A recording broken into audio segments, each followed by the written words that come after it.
Oo, tinapay nga. Doon yata sa bakery nagluluto. Eh, sino nagluluto doon? Ang aga-aga pa. Halina kayo dito! Nakahanda ng agahan!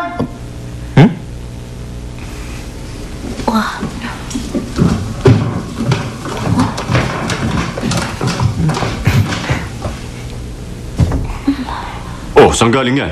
Ginawa ko yung mga yan para sa agahan nating lahat. Sana masarapan kayo dyan.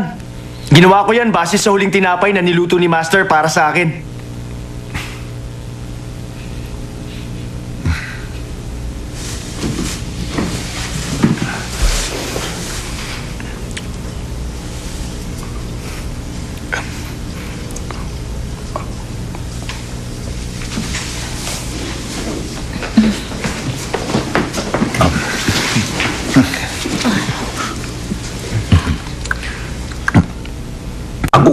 Bukod sa napakabango nitong ginawa mong tinapay, ay napakasarap ang pagkakaluto, ha? Sa sobrang lambot, parang naglalaro ang bibig ko habang umunguya. Eh, ito, kitang mo. Tsaka mukhang mahusay talaga ang pagkakamasa.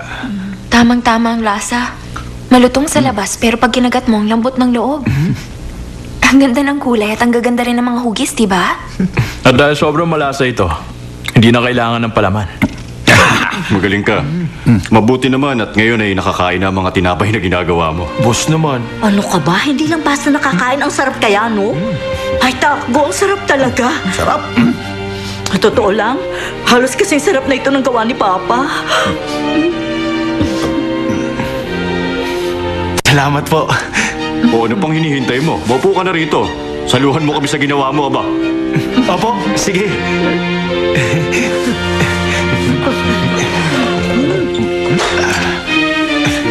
Kain na.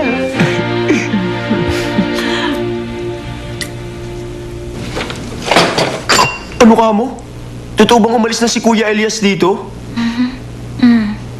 Maaga siyang umalis. Kay Papa nga lang siya nagpaalam na aalis eh. Sabi ni Papa, ayaw nga daw niya magpaalam sa lahat.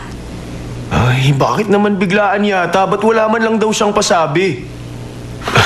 Saan daw siya lilipat? Saan bakery ba? Hindi ko alam.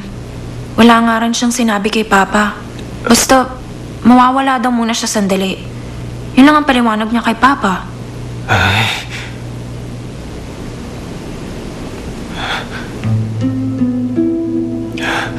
Saan naman kaya siya pupunta? Mabuti. Tama ang desisyon mong makipagtulungan. Salamat. Tamang-tamang pagdating mo.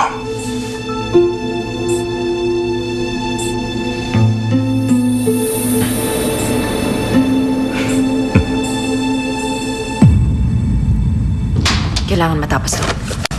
Good evening, madam. Ang boss mo. Madam, wala po siya sa office niya. May pinuntahan po siyang isang dinner appointment. Alam mo ba kung saan yon?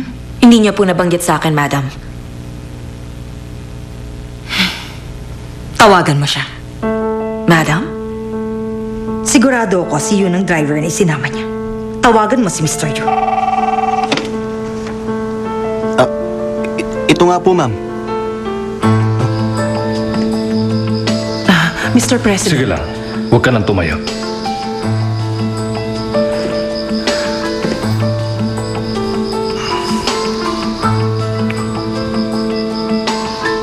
So, anong dahilan na nakipagkita ka sa akin ngayon?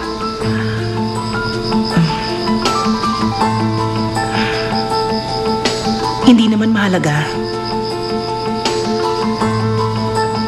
Kasi gusto ko lang magkita tayo. Magkwentuhan. Naisip ko magandang mag-dinner tayo.